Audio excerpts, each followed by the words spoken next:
अल्पवयीन मुलींची छेड काढल्याबाबत नागरिकांनी प्रसाद देऊन कणकवली पोलिसांच्या ताब्यात दिलेल्या त्या दोन्ही परप्रांतीय युवकांवर अखेर पोस्कोचा गुन्हा दाखल झालाय।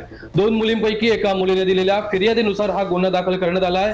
दरम्यान संशयित गुरी सुखविंदर सिंग गिल वय 22 व हरप्रीत मलकीत सिंग वय 25 दोन्ही राहणार मूळ पंजाब या दोघांनाही न्यायालयात हजर केले असता न्यायालयाने 3 दिवसांची पोलीस कोठडी सुनावली आहे। दरम्यान याच संशयितांच्या एका सहकार्याने एका फेसबुक पोस्टवर सदर संशयितांचे समर्थन करणारी व मुलींना दोष देणारी कमेंट केल्याच्या रागातून नागरिकांनी शनिवारी संशयित काम करत असल्याचे सलून गाठून या सहकार्यासही प्रसाद दिला।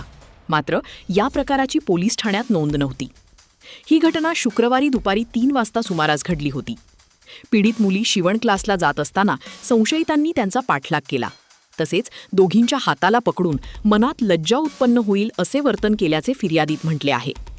त्यानुसार संशयितांवर भान यासह कलम 74, 75, 78, 351-12, 3-2 तसेच 8 व 12 पोक्सोनुसार गुन्हा दाखल करण्यात आला आहे।